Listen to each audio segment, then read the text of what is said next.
আজকের ভিডিওটি আমি শুরু করেছি সকালে নাস্তা খাওয়ার পরে। আমার বড় ছেলেকে নাস্তা খাইয়ে রেডি করে ওকে টিফিন দিয়ে তারপরে স্কুলে পাঠিয়ে দিয়েছি। যাই হোক, এদিক দিয়ে আমার ছোট ছেলে ঘুমাচ্ছে। ও ঘুম থেকে উঠলে আবার আমি কিছু করতে পারি না।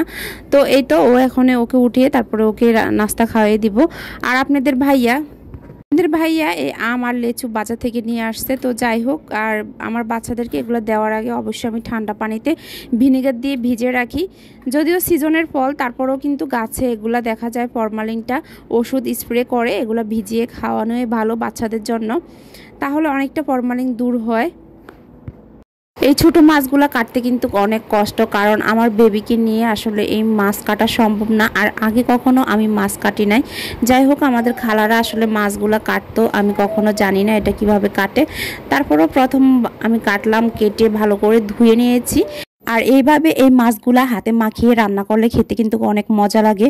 যাই হোক, আমি এখানে বেশি পরিমাণ কাঁচামরিচ দিব, তারপরে কুড়ামরিচ দিয়েছি, লবণ দিয়েছি, হলুদ দিয়েছি, পেঁয়াজ দিয়েছি, তো একটা সাথে আলু কুচা করে দিয়েছি। তারপরে এটা হাতে মেখে রান্না করব বসান। আর এই যে কচুর ঘাড়িগুলো, এগুলো কাটতে কিন্তু অনেক কষ্ট। আসলে ছোট্ট বেবি রেখে পাশে যখন থাকে কান্নাকাটি করে, এই সব কাজ করা আসলে অনেক কষ্ট হয়ে যায়।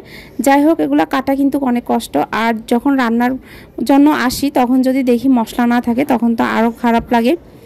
যাই হোক, এখন আমি এখানে আমার রসুন বাটা নাই, রসুন বাটাটা শেষ হয়ে গেছে। এখন একটু রসুন কেটে নিচ্ছি, কেটে তারপরে ব্লেন্ডার করে নিব। কারণ যখন রান্না করতে আসি তখন যদি সব কিছু রেডি থাকে তখন দেখা যায় রান্নাটা করতে অনেক সহজ হয়ে যায়।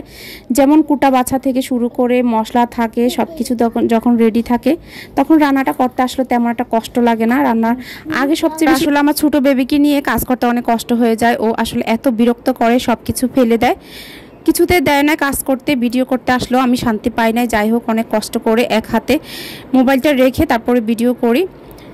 আর এই তো মশলার এখানে রেডি করে মশলাটা নিচ্ছি আমি। আর এখানে মাছটা ধুয়ে নিচ্ছি।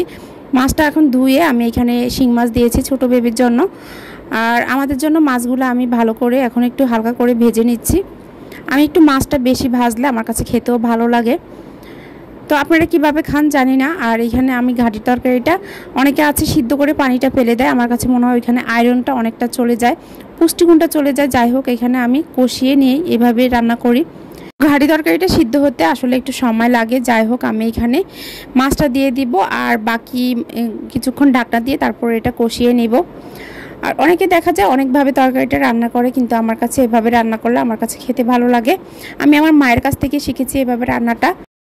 চড়চড়ি করছি, তো এগুলা কিন্তু অনেকটাই রান্না হয়ে গেছে। যাই হোক, আমি এখন নাড়াচাড়া করে নামিয়ে নিব। আর এই মাছটা না ঝাল ঝাল করে একটু রান্না করলে খেতে অনেক মজা লাগে। আমি একটু বেশি করে কাঁচামরিচ দেই। তো আমার সবগুলো তরকারি একটু কালারফুল হয়, কারণ আমার কাছে কালারফুল হলে খেতে ভালো লাগে, দেখতেও ভালো লাগে।